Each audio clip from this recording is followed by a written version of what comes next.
Por favor, si tienen Biblias, vamos a Mateo capítulo 5. Voy a leer del versículo 1 hasta el 12. Dice así: Cuando Jesús vio a las multitudes, subió al monte, y después de sentarse, sus discípulos se acercaron a él, y abriendo su boca les enseñaba diciendo: Bienaventurados los pobres en espíritu, pues de ellos es el reino de los cielos. Bienaventurados los que lloran, pues ellos serán consolados. Bienaventurados los humildes, pues ellos heredarán la tierra. Bienaventurados los que tienen hambre y sed de justicia, pues ellos serán saciados. Bienaventurados los misericordiosos, pues ellos recibirán misericordia. Bienaventurados los de limpio corazón, pues ellos verán a Dios. Bienaventurados los que procuran la paz, pues ellos serán llamados hijos de Dios. Bienaventurados aquellos que han sido perseguidos por causa de la justicia, pues de ellos es el reino de los cielos. Bienaventurados serán cuando los insulten y persigan y digan toda clase de género de mal contra ustedes falsamente por causa de mí. Regocíjense y alégrense, porque la recompensa de ustedes en los cielos es grande, porque así persiguieron a los profetas que fueron antes de ustedes. Voy a hacer una oración para comenzar. Padre Celestial, te doy gracias, Padre, por esta tarde, Señor, por ese tiempo que tú nos das, Señor, para estudiar tu palabra. Yo te suplico, Señor, que envíes tu Espíritu Santo, Señor, para que podamos entender tu palabra, Señor, y que podamos obedecerla en todo lo que nos dices, Señor. Te lo suplico, Padre, en el nombre de Jesús. Amén.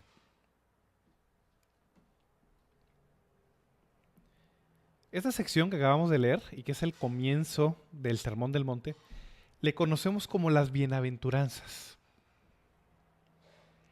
Algo interesante, si ustedes han oído o han visto personas de otros países, hay ciertos estereotipos o ciertas, podríamos llamarlo, características que uno espera de las personas que pertenecen a cierta nación o a cierto país. A veces los estereotipos son malos, pero a veces resumen o nos hablan precisamente de la creencia en común que tenemos acerca de tal país o de tal nación. Por ejemplo, si pensamos en los japoneses, usualmente pensamos en personas muy ordenadas, muy aseadas, muy disciplinadas. Por ejemplo, es el estereotipo que tenemos de los japoneses. Si pensamos en los Estados Unidos, pues pensamos en la libertad. Obviamente la estatua que tienen en Nueva York no es la estatua del orden, es la estatua de la libertad. Entonces es lo primero que pensamos en los Estados Unidos, en una tierra donde la gente valora la libertad, no necesariamente otras cosas, etcétera, ¿no?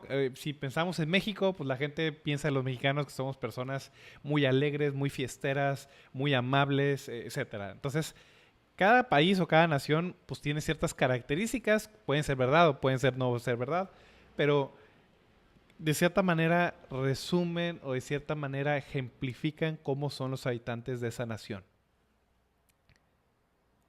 Vimos desde la semana pasada que el Sermón del Monte habla sobre el reino de Dios. Básicamente es el reino de Dios, o el tema del reino de Dios está inmerso en todo el Sermón del Monte. Desde las bienaventuranzas, desde lo que menciona Jesús sobre aquellos que entran o no entran en el reino de Dios.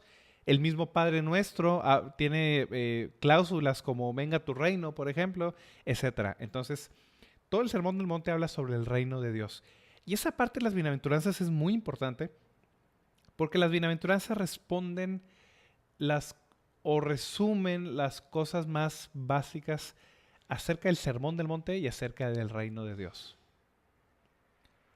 Si a uno le preguntan en qué consiste o cómo son los habitantes del reino de Dios, cómo es la vida del reino de los cielos, o en otras palabras, como vimos desde la semana pasada, cómo son los creyentes, cómo son aquellos que han confiado en Jesucristo, en qué consisten, cómo es su vida, qué es lo que Dios hace en ellos, cómo son sus características, podríamos responderlo con las bienaventuranzas, prácticamente. Las bienaventuranzas son el resumen, son la esencia, son la descripción de aquellas personas que pertenecen al reino de los cielos. Y lo vemos desde la primera bienaventuranza, dice el versículo 3. Bienaventurados los pobres en espíritu, pues de ellos es el reino de los cielos. Entonces, todas las bienaventuranzas resumen o caracterizan o ejemplifican cómo es la vida de aquellos que pertenecen al reino de los cielos. O, mejor todavía, la vida de aquellos a quienes le pertenece el reino de los cielos o el reino de Dios. De hecho, si vamos al Evangelio de Lucas, en Lucas capítulo 6. En Lucas capítulo 6, Lucas tiene un sermón muy similar. De hecho, hay cierta polémica si en Lucas 6 y Mateo 5 es la misma ocasión o Jesús predicó varias veces el mismo sermón. Probablemente Jesús predicó este sermón más de una vez. Pero si vamos a Lucas capítulo 6, leemos del versículo 20 en adelante. Volviendo su vista hacia sus discípulos, decía: bienaventurados ustedes los pobres, porque de ustedes es el reino de Dios. Bienaventurados ustedes los que ahora tienen hambre, porque serán saciados. Bienaventurados ustedes los que ahora lloran, porque reirán.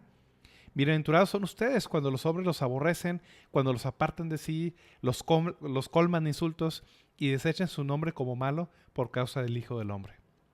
Alégrense en ese día y salten de gozo, porque su recompensa es grande en el cielo, pues sus padres trataban de la misma manera a los profetas. ¿Ya? Esto refuerza lo que he comentado desde semanas anteriores. El reino de los cielos es lo mismo que el reino de Dios. No son cosas diferentes, son sinónimos. Cuando Mateo dice que a los pobres les pertenece el reino de los cielos, Lucas dice que a los pobres les pertenece el reino de Dios. Es lo mismo. Entonces, vamos a ver el día de hoy, primero, ¿en qué consisten las bienaventuranzas? ¿Qué nos dan a entender? ¿Qué significan? ¿Qué es lo que Jesús quiere comunicar por medio de las bienaventuranzas? Y segundo, quiero empezar a ver con ustedes cada bienaventuranza. No vamos a alcanzar a ver todas esta semana. De hecho, el día de hoy, si Dios quiere, únicamente vamos a ver la primera. Bienaventurados los pobres en espíritu. Y en la siguiente semana, si Dios lo permite, vamos a ver cada una de las bienaventuranzas de manera más despacio. Primero, ¿a qué nos referimos con bienaventuranzas? Si ustedes leen del versículo 3 hasta el 12, como leímos hace unos minutos, dice: bienaventurados los pobres, y luego dice: bienaventurados los que lloran, bienaventurados los humildes, etc. En 9 ocasiones, o sea, en estos versículos del 3 hasta el 11, Jesús sigue la misma estructura o la misma fórmula.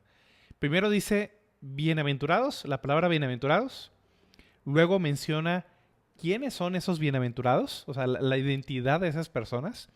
Y luego menciona la razón por la cual son bienaventurados.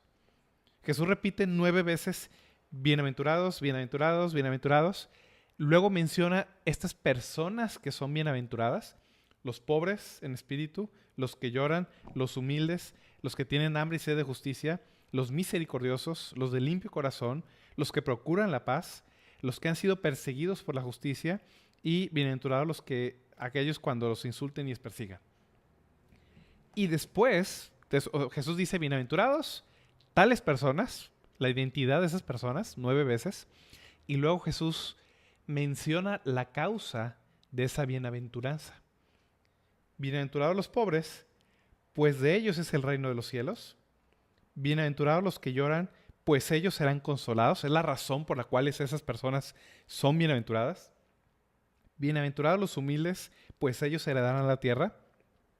Pues ellos serán saciados, pues ellos recibirán misericordia, pues ellos verán a Dios, pues ellos serán llamados hijos de Dios, pues de ellos es el reino de los cielos otra vez, etc. Entonces, como vemos, la estructura de las bienaventuranzas es la misma. Jesús 9 veces sigue la misma estructura.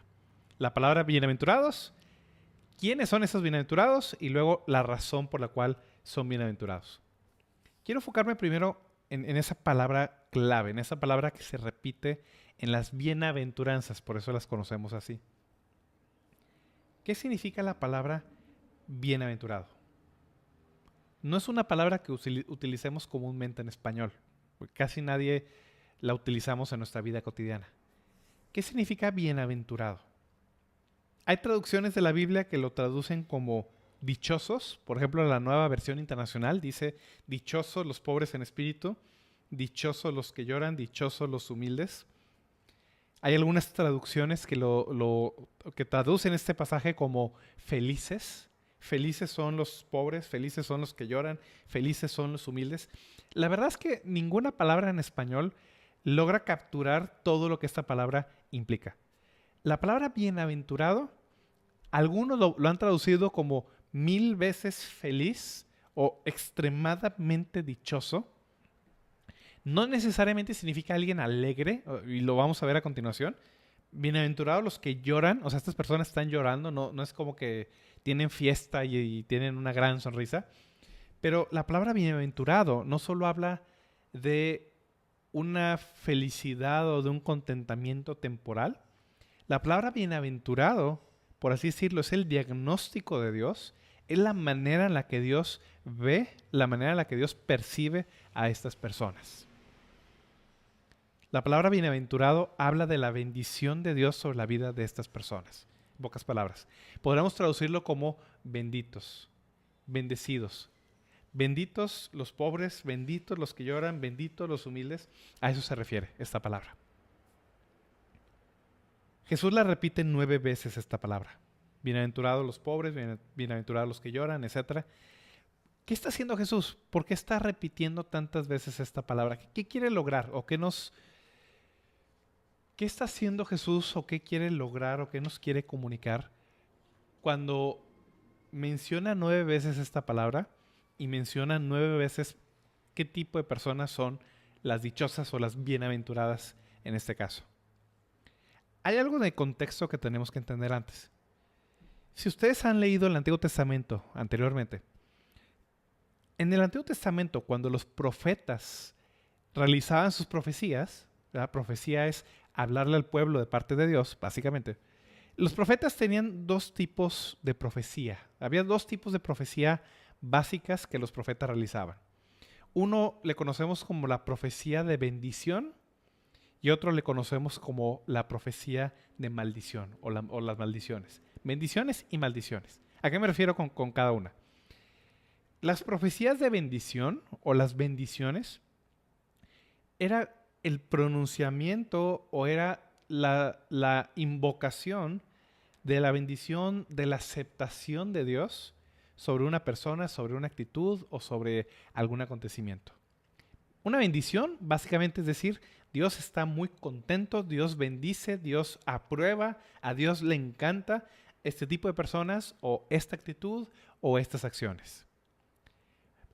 Hay varios ejemplos que podemos ver en el Antiguo Testamento. Por ejemplo, si vamos a los Salmos, el Salmo 1, o sea, el primer salmo de la Biblia, empieza con una bendición, con una profecía de bendición.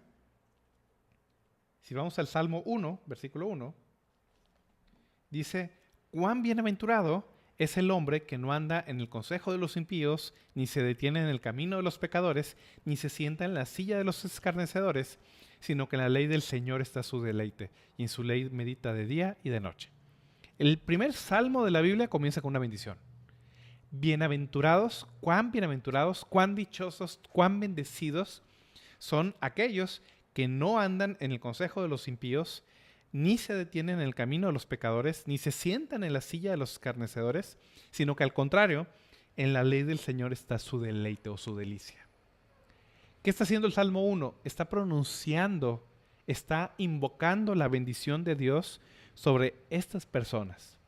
Las personas que no hacen esto, que no andan en el consejo de impíos, ni en el camino de los pecadores, ni en la silla de los escarnecedores, sino en aquellas personas que se deleitan en la ley del Señor. Esa es una profecía de bendición. El salmista está invocando, está reconociendo que Dios está muy contento, que Dios bendice, que Dios le agrada este tipo de personas. Otro ejemplo, Salmo 40, versículo 4. Si vamos al Salmo 44, dice, cuán bienaventurado es el hombre que ha puesto en el Señor su confianza y no se ha vuelto a los soberbios ni a los que caen en falsedad. Otra vez, cuán bienaventurado, cuán bendito, cuán contento está Dios con el hombre que ha puesto en el Señor su confianza. Otra vez está diciendo, Dios está muy contento, Dios bendice, a Dios le agrada a este tipo de personas. Aquel que pone en el Señor su confianza. Eso es bienaventurado. Vamos al Salmo 112, versículo 1. Los salmos están llenos de bienaventuranzas. Salmo 112, 1 dice, aleluya, cuán bienaventurado es el hombre que teme al Señor, que mucho se deleita en sus mandamientos. Cuán bendito, cuán dichoso, cuán Bienaventurado, Dios está muy contento, Dios aprueba al hombre que teme al Señor y que se deleita en sus mandamientos. El Salmo 119 también empieza con doble bienaventuranza. Dice el Salmo 119, 1 y 2. Cuán bienaventurados son los de perfecto camino, los que andan en la ley del Señor. Cuán bienaventurados son los que guardan sus testimonios y con todo el corazón le buscan. Entonces, bienaventuranza, y lo podemos ver aquí en los Salmos, es el pronunciamiento, es el reconocimiento, es la invocación, es solicitar la bendición de Dios sobre aquellas personas, sobre aquellas conductas, actitudes que a Dios le agradan. Bienaventurado el hombre que se deleita en el Señor, bienaventurado el hombre que camina con el Señor, bienaventurado el hombre que confía en el Señor. Dice el Salmo 119, bienaventurados los que andan en la ley del Señor, los que guardan sus testimonios, etc. Eso significa la palabra bienaventurado. Bienaventurados son aquellos, o la bienaventuranza son aquellas personas en las cuales Dios se agrada, está contento, bendice esas actitudes, básicamente. Por otro lado, los profetas no solo daban bendiciones. Los profetas muchas veces tenían que pronunciar maldiciones. ¿Qué significa maldición en la Biblia? Maldición en la Biblia no son groserías. En México decimos maldiciones o la palabra maldición pensamos que son groserías, ¿no? Insultar a alguien de una manera muy grosera. No. En la Biblia las maldiciones no son insultos.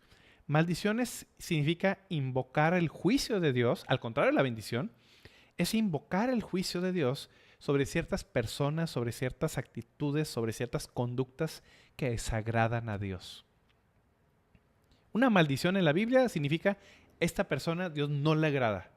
Dios juzga, Dios castiga este tipo de personas o este tipo de actitudes. Por ejemplo, Isaías 3:11. Isaías capítulo 3, versículo 11. Dice, ay del impío, le irá mal, porque lo que él merece se le hará. Ay del impío. Esa es una maldición. Está pronunciando el profeta Isaías el juicio de Dios contra el impío. Ay del impío, le irá mal, porque lo que él merece se le hará. Si vamos a Jeremías 23:1.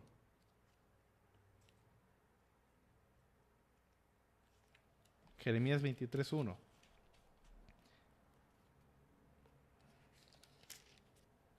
Dice, ay de los pastores que destruyen y dispersan las ovejas de mis prados, declara el Señor.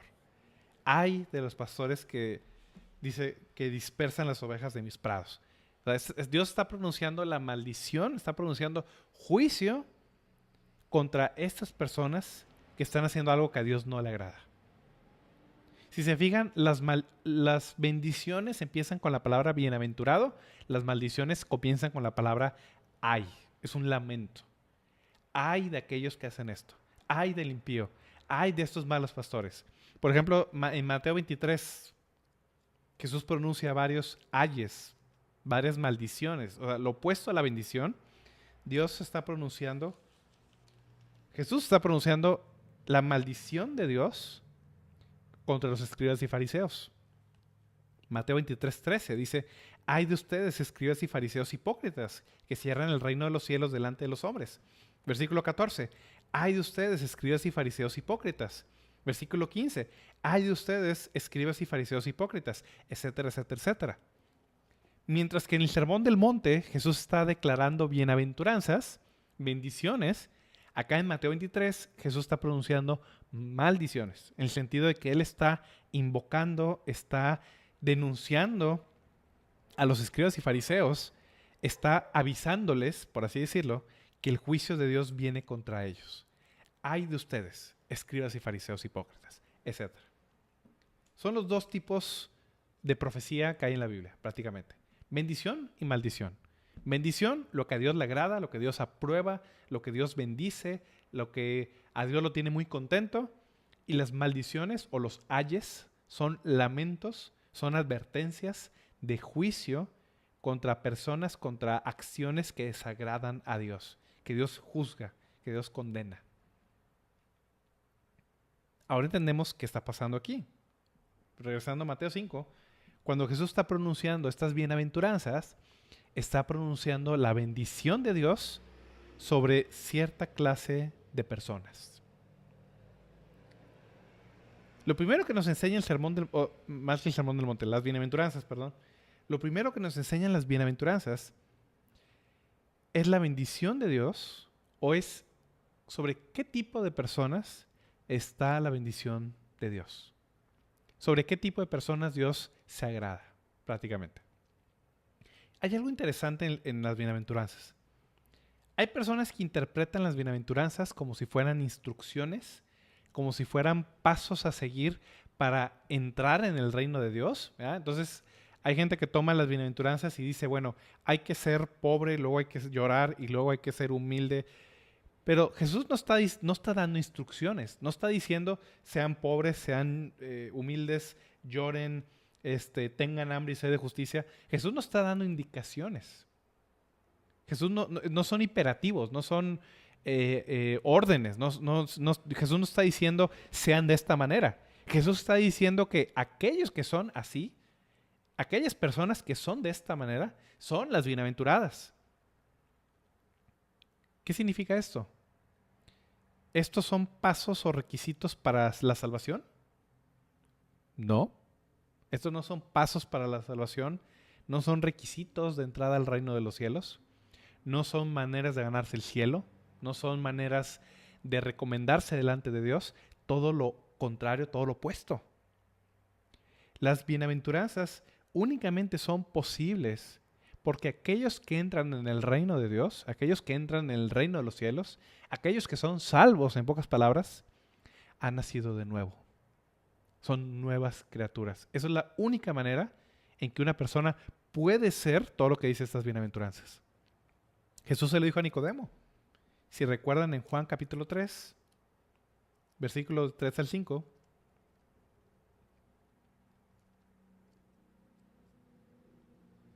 Juan 3, del 3 al 5, Jesús le contestó a Nicodemo, en verdad te digo que el que no nace de nuevo no puede ver el reino de Dios. Nicodemo le dijo, ¿cómo puede un hombre nacer siendo ya viejo? ¿Acaso puede entrar por segunda vez en el vientre de su madre y nacer? Jesús le respondió, en verdad te digo que el que no nace de agua y del Espíritu no puede entrar en el reino de Dios. La entrada al reino no está en las bienaventuranzas, la entrada al reino no está en nosotros, la entrada al reino no está en nuestras obras, la entrada a la salvación, la entrada al cielo no está por lo que tú y yo hacemos, por lo que tú y yo ganamos. La entrada a la salvación únicamente es dada por gracia de parte de Dios. Aquellos que aceptan a Jesucristo como su Señor y Salvador, aquellos que han nacido otra vez, aquellos que han nacido de nuevo, son los que pertenecen al reino de Dios y entonces exhiben las características que vemos en las bienaventuranzas. No puede uno ser parte, no puede uno tener las características de las bienaventuranzas fuera de Cristo, aparte de Cristo, antes de llegar a Él. Las bienaventuranzas son la esencia, son la evidencia del nuevo nacimiento. Las bienaventuranzas podríamos llamarlo que son las características de la nueva humanidad, de un hombre nacido de nuevo, de la obra sobrenatural que Dios hace en el corazón humano por su Espíritu Santo. Si tú ves las bienaventuranzas como una escalera, déjame decirte que es una escalera imposible de subir. No vas a poder subir por ella. Las bienaventuranzas no son una escalera para ser subida. Es una vida que es posible, que se vive únicamente en aquellos que han aceptado a Cristo.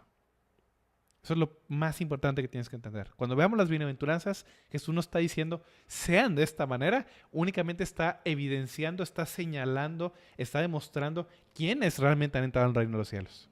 ¿A quién le pertenece? ¿Cómo son aquellos que han nacido de nuevo? Básicamente podríamos llamarlo las señales del nuevo nacimiento, las bienaventuranzas. De hecho, si tú ves Primera de Juan, hay muchos paralelos precisamente con las bienaventuranzas. Y lo vamos a ir viendo más adelante, más a detalle. Pero esto es lo más importante que tenemos que entender. Entonces, habiendo entendido esto, vamos a ver la primera bienaventuranza el día de hoy. Voy a leer todas las bienaventuranzas otra vez. Vamos viendo que de cierta manera hay un sentido de progresión con cada una de ellas, aunque no se pueden separar. No puede uno ser pobre en espíritu y no ser humilde, o no puede uno ser perseguido y no ser misericordioso. Van juntas, pero de cierta manera van construyendo una sobre otra. Vamos leyendo del 3 al 12 otra vez. Bienaventurados los pobres en espíritu, pues de ellos es el reino de los cielos. Primera bienaventuranza. Segunda, bienaventurados los que lloran, pues ellos serán consolados.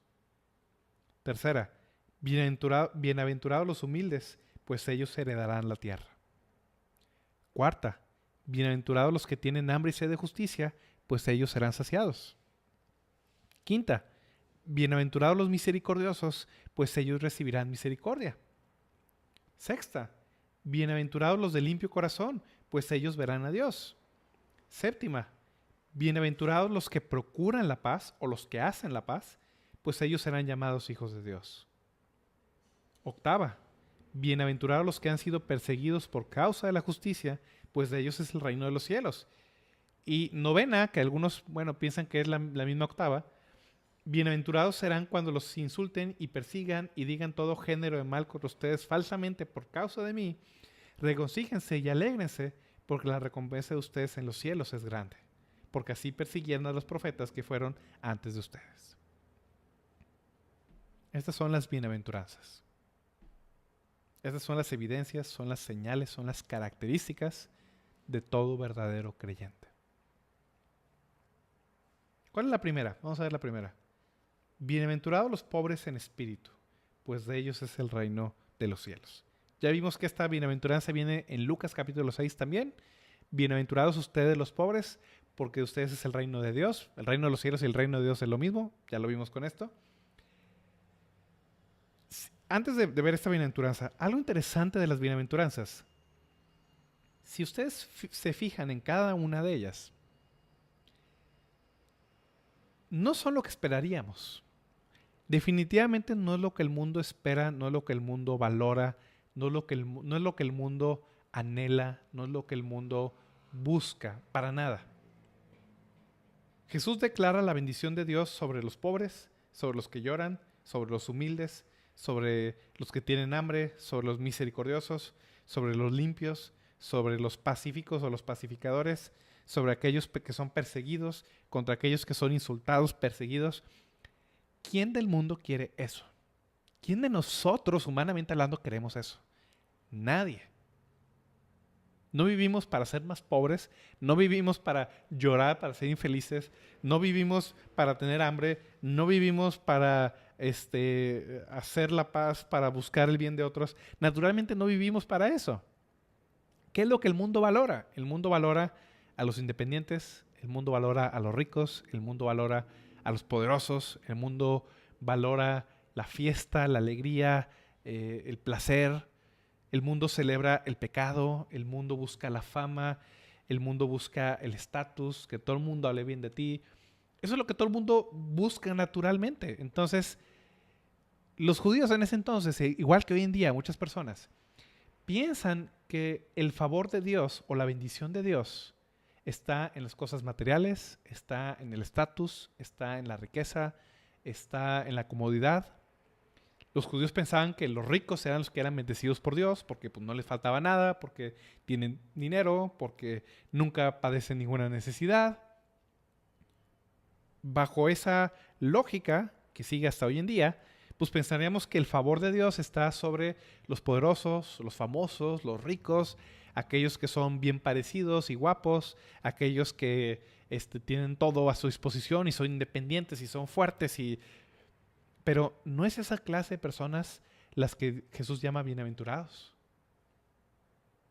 La bendición de Dios no se demuestra, o la riqueza física, la comodidad, las cualidades, los atributos, la independencia, la fuerza, no son señales de que una persona sea bendecida por Dios. No son señales de piedad, no son señales de espiritualidad, no son señales de que Dios esté muy contento con esa persona. En absoluto. No significa nada, ni para bien ni para mal. Una persona puede tener dinero Y no significa nada, ni para bien ni para mal. No significa que Dios esté contento o esté enojado con esa persona. No significa nada, en absoluto. Jesús nos demuestra sobre qué personas realmente Dios está contento. Y no son lo que esperamos. Jesús declara que los pobres, que los que lloran, que los humildes, que los que tienen hambre, que los perseguidos son los que tienen esa bendición de parte de Dios. Son las personas sobre las cuales verdaderamente Dios se agrada. El Sermón del Monte y las bienaventuranzas especialmente ponen al mundo de cabeza. Lo que el mundo no quiere, lo que el mundo no desea, lo que naturalmente huimos de esas cosas, es aquellas cosas que Dios declara bienaventuradas. O aquellas personas sobre las cuales Dios declara su bendición. Y lo vemos en esta primera bienaventuranza. Dice, bienaventurados los pobres en espíritu, porque de ellos es el reino de los cielos. ¿A qué se refiere? ¿Quiénes son los pobres en espíritu?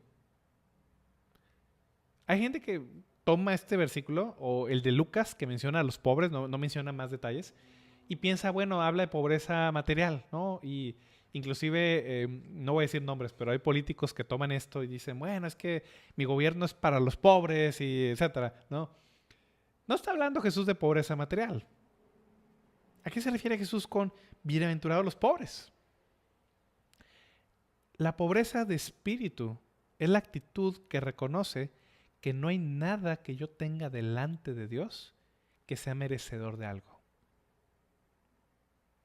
Un pobre en espíritu es aquel que reconoce su total bancarrota espiritual, que reconoce que no tiene ninguna bondad, ninguna cualidad, nada que pueda hacer para ganarse el favor de Dios. Un pobre material, usualmente los pobres materiales, o sea, los pobres físicamente hablando, o económicamente hablando, ¿qué es lo que hacen? Usualmente piden limosna, piden ayuda. Llega un punto donde la pobreza es tanta que pues, no les queda más que aceptar la ayuda del gobierno, la ayuda de particulares, la ayuda del asilo, lo que sea. Usualmente la pobreza es sinónimo de estar necesitado, de necesitar ayuda, de no poderse mantener. Pero la pobreza en espíritu es reconocer que no tengo nada valioso delante de Dios y que únicamente dependo de Él, de su misericordia. Puede estar o no unida con pobreza material, pero no necesariamente. Eso es algo muy importante. Los pobres en espíritu no necesariamente significa que sean pobres físicamente, significa que son pobres delante de Dios, que entienden que delante de Dios nada de lo que tienen, nada de lo que hacen, nada de sí mismos tiene ningún valor delante de Él. ¿Quieren ver ejemplos de pobreza en espíritu? Hay 3 ejemplos que de hecho, hay muchos, pero hay 3 que me llaman la atención en la Biblia. El primero está en Mateo 15. Una persona pobre en espíritu, que además todo indica que era pobre materialmente también. Vamos a Mateo 15, del versículo 21 al 28, vemos a una mujer cananea que se acerca con Jesús. Dice Mateo 15, 21. Saliendo Jesús de ahí, se retiró a la región de Tiro y de Sidón. Entonces una mujer cananea que había salido de aquella región comenzó a gritar, Señor, hijo de David, ten misericordia de mí. Mi hija está terriblemente endemoniada. Jesús sale de la tierra de Israel, al norte, la región de Tiro y de Sidón. Lo reconoce una mujer extranjera, no era una judía, era una cananea. Dice, creo que el Evangelio de Marcos o de Lucas, que era una mujer sirofenicia. Y ella va tras Jesús, gritando, dice el Evangelio de Mateo, desesperada. Jesús, hijo de David, ten misericordia de mí, por favor, ayúdame. Mi hija está terriblemente endemoniada. Totalmente desesperada está esta mujer. Desconsolada, desesperada. Va tras Jesús y no lo deja de seguir. Y Jesús de cierta manera, y probablemente para probar su fe, hace una distancia, está como estirando de cierta manera la fe de esta mujer. Dice el versículo 23, pero él no le contestó nada. Acercándose a sus discípulos le rogaban, atiéndela, pues viene gritando tras nosotros. Esta mujer va detrás de Jesús, Jesús continúa su camino, no le dice nada primero. Continúa. Aparentemente esto duró cierto tiempo, porque llega un punto donde los discípulos le dicen, maestro, ya dile algo, porque nos viene siguiendo y está grite. Esta mujer estaba desesperada totalmente. Jesús respondió, no he sido enviado sino a las ovejas perdidas de la casa de Israel. Jesús está diciendo un hecho muy sencillo. Jesús vino primeramente, para los judíos. Posteriormente para los gentiles, pero primero para el pueblo de Israel. Dice el versículo 25, acercándose a ella, se postró ante él diciendo, Señor, ayúdame. Se postró, lo adoró, se puso totalmente humilde delante de él. Por favor, ayúdame. No hay nada de orgullo en esta mujer. Todavía más, dice el versículo 26. Él le dijo, no está bien tomar el pan de los hijos y echárselo a los perrillos. Ahora, suena muy grosero esto que está diciendo Jesús, pero la palabra gentil era la palabra que los judíos utilizaban para los no judíos. La palabra gentil significa perrillo. Es un término despectivo, de cierta manera. Es una manera de decirles que ellos no formaban parte de este pacto que ellos tenían con Dios. ¿Verdad? Por eso, básicamente en la Biblia, el mundo estaba dividido entre gentiles y judíos. Los judíos eran parte de este pueblo, de este pacto que Dios ha hecho con sus padres, y los gentiles estaban fuera. Y Jesús le dice, no está bien tomar el pan de los hijos y echárselo a los perrillos. Pero la mujer le responde, versículo 27. Ella respondió, sí, Señor, pero también los perrillos comen de las migajas que caen de la mesa de sus amos. Esta es una mujer pobre de espíritu. Reconoce su total incapacidad, reconoce su inferioridad inclusive. O sea, ella misma está diciendo, sí, Señor, pero aunque sean las migajas que caen de la mesa, las quiero. El pueblo de Israel tuvo muchos milagros. Jesús sanaba enfermos todos los días. Esta mujer le está diciendo, quiero una migaja de eso, Señor. Sana mi hija, estoy desesperada. No tengo nadie más que tú. ¿Qué le responde Jesús? Versículo 28. Jesús le dijo, oh mujer, grande es tu fe, que te suceda como deseas. Y su hija quedó sana desde aquel momento, en ese instante. Eso es pobreza en espíritu. No había nada de orgullo en esta mujer, no había nada de arrogancia. No, bueno, pues es que, ¿cómo ustedes se creen mejores los judíos? Y simplemente le dijo, Señor, todo lo que pido es una migaja que caiga a la mesa. No hay actitud más humilde que la de esta mujer. Aunque sea una migaja, Señor. Eso es pobreza en espíritu. Jesús le dice, mujer, grande es tu fe. Igual como Dios le dijo alguna vez a aquel centurión, ni aún en Israel he hallado tanta fe. Que se haga como tú lo has querido. Su hija quedó sana en ese momento. En ese caso, muy seguramente, la pobreza espiritual iba sumada o iba acompañada de pobreza física. Probablemente esta mujer no era una mujer rica, necesariamente. Pero la pobreza en espíritu no necesariamente es exclusiva de los pobres materiales. Por ejemplo, si vamos a Lucas 19, podemos leer la historia de un hombre que era muy rico físicamente, materialmente hablando, y sin embargo aceptó su bancarrota, aceptó su pobreza espiritual. Lo vemos en el caso de Zaqueo. Vamos a Lucas 19. Cuando Jesús entró en Jericó, pasaba por la ciudad, y un hombre llamado Zaqueo, que era jefe de los recaudadores de impuestos y era rico, trataba de ver quién era Jesús, pero no podía a causa de la multitud, ya que Zaqueo era de pequeña estatura. Corriendo adelante, se subió a un árbol sicómoro y así lo podría ver, porque Jesús estaba a punto de pasar por ahí. Cuando Jesús llegó al lugar, miró hacia arriba y le dijo, Zaqueo, date prisa y desciende, porque hoy debo quedarme en tu casa. Entonces él se apresuró a descender y lo recibió con gozo. Al ver esto, todos murmuraban, ha ido a hospedarse con un hombre pecador. Zaqueo, dice este pasaje, que era un recaudador de impuestos y aparentemente tenía una posición muy importante, probablemente era el jefe de los recaudadores de impuestos. Era un hombre muy rico, imagínense la casa de este hombre, seguramente una casa muy espléndida. Sin embargo, este hombre vacío, en bancarrota espiritual profunda. Los recaudadores de impuestos eran expulsados de las sinagogas, les era prohibido entrar al templo, les era prohibido escuchar la palabra de Dios en la sinagoga. Este hombre está totalmente vacío, escucha que Jesús está pasando por ahí y al ser bajito de estatura quiere verlo, quiere escucharlo, quiere al menos estar en su presencia. Sube a este árbol y Jesús pasando por ahí se detiene. Hay una multitud de gente, pero voltea a ver a Zaqueo y como si lo conociera de toda la vida, le dice: Zaqueo, bájate de ahí, voy a ir a tu casa. Prepara una cena, vamos a comer juntos hoy. Probablemente ni Zaqueo creía lo que estaba pasando.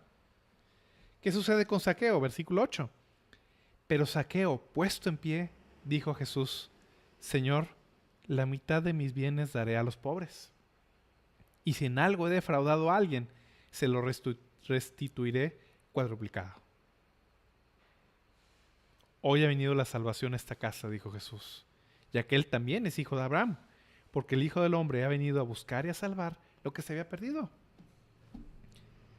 Zaqueo era materialmente rico, pero aceptó su pobreza, aceptó su bancarrota espiritual. Delante de Jesús reconoce que todo lo que él tenía básicamente era inútil. Su vida como recaudador de impuestos no le había dejado nada. Le dice a Jesús: la mitad de lo que tengo se lo doy a los pobres. Ese mismo día. Y a la gente que le ha robado, porque además eran ladrones los publicanos, los recaudadores de impuestos, si a alguien le ha robado, se lo voy a regresar 4 veces. La pobreza espiritual no necesariamente está ligada a la pobreza material. Hay gente pobre material que es mucho más orgullosa que mucha gente rica. La pobreza espiritual es reconocer que no tienes nada delante de Dios. Es buscar puramente su misericordia, aferrarse a Cristo por la fe. ¿Quieren ver un ejemplo todavía más impresionante? Un último ejemplo. El apóstol Pablo. Si recuerdan en Filipenses 3, lo vimos hace un par de meses. El apóstol Pablo era un fariseo, era un hombre muy religioso, un hombre con una gran posición social en muchos aspectos, que entendió que todo lo que él tenía era como basura, como excremento, comparado con la justicia de Cristo. Si vamos a Filipenses 3, del 4 al 11, dice: aunque yo mismo podrá confiar en la carne, dice el apóstol Pablo. Si algún otro cree tener motivo para confiar en la carne, yo mucho más. Circuncidado a los 8 días de nacer, del linaje de Israel, de la tribu de Benjamín, hebreo de hebreos, en cuanto a la ley, fariseo, en cuanto a celo, perseguidor de la iglesia, en cuanto a la justicia de la ley, hallado irreprensible. Pero todo lo que para mí era ganancia, lo he estimado como pérdida por amor de Cristo. Y aún más, yo estimo como pérdida todas las cosas en vista del incomparable valor de conocer a Cristo Jesús, mi Señor. Por Él lo he perdido todo y lo considero como basura a fin de ganar a Cristo.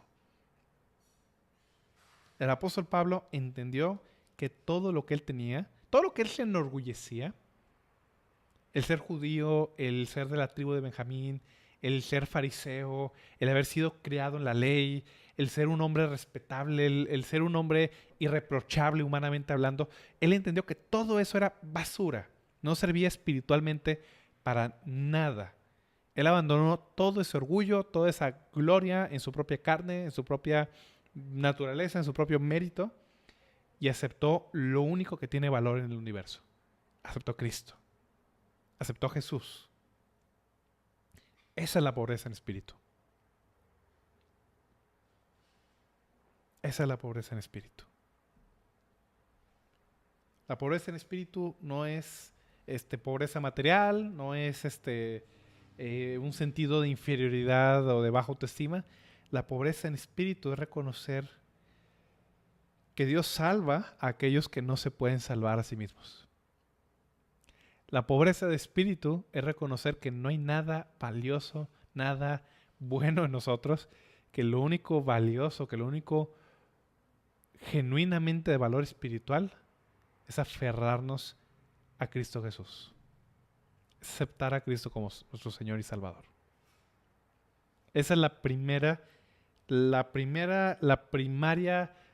el inicio de las bienaventuranzas es la primer característica que tienen todos aquellos que han nacido de nuevo. Todos los creyentes únicamente pueden ser creyentes por esto.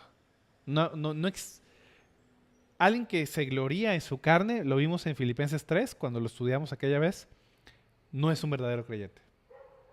¿Cuáles son los verdaderos creyentes? No confiamos en la carne, dice el apóstol Pablo.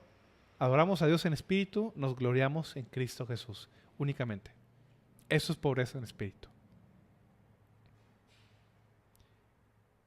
Y quiero cerrar este mensaje o este sermón precisamente con un llamado para aquellos que no pertenecen todavía al reino de los cielos, aquellos que no son creyentes.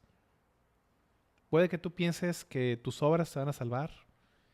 Puede que tú creas que hay algo bueno en ti, tu religión, tu familia, tu crianza, tu actitud, tu moralidad, tu conocimiento, lo que tú quieras. El reino de los cielos, el reino de Dios, la salvación eterna, el cielo, no le pertenece a los orgullosos, no le pertenece a los arrogantes, no le pertenece a aquellos que creen que se pueden salvar a sí mismos. El reino de los cielos, el reino de Dios, la salvación, le pertenece a aquellos precisamente que han abandonado toda esperanza en sí mismos y confían únicamente en Jesucristo para su salvación. Si tú no lo has hecho todavía, puedes hacerlo hoy mismo. Hoy mismo puedes renunciar a toda confianza en ti mismo y puedes aceptar al Señor Jesucristo esta misma tarde. Voy a hacer una oración para acabar. Padre Celestial, Señor, qué maravilloso, Padre, estas bienaventuranzas, Padre. En ellas nos abres tu corazón, Señor, nos abres en quienes te deleitas, en quienes te gozan, qué estilo de vida, cuáles son las personas que genuinamente te agradan, Padre Celestial. Y Señor, tenemos que entender, tenemos que reconocer, Padre, que esto no lo hacemos nosotros, Señor. Nosotros, naturalmente, Padre, no somos pobres en espíritu, no tenemos hambre y sed de justicia, no somos de limpio corazón, Padre. Naturalmente somos pecadores, Señor. Somos arrogantes, tenemos un corazón inclinado al pecado, Señor, a todo lo que es opuesto a ti, Señor. Únicamente tú, por tu Espíritu Santo, Señor, por la regeneración, puedes, Padre, transformar el corazón de un hombre y de una mujer para ser como Cristo Jesús. Yo te pido, Padre, por aquellos que están escuchando este mensaje, Padre, que todavía no tienen al Señor Jesucristo, Señor, que quizás están aferrando a su religión, a su moralidad, a su bondad, Señor. Hazles entender, Padre, su bancarrota. Hazles entender, Padre, que delante de ti nadie tiene nada, Señor, que delante de ti nadie tenemos, Señor, nada de valor en absoluto, Padre. Permíteles que se aferren, que busquen al Señor Jesucristo, Señor, que confíen en Él para su salvación únicamente, Padre. Yo te suplico todo esto en el nombre de Jesús. Amén.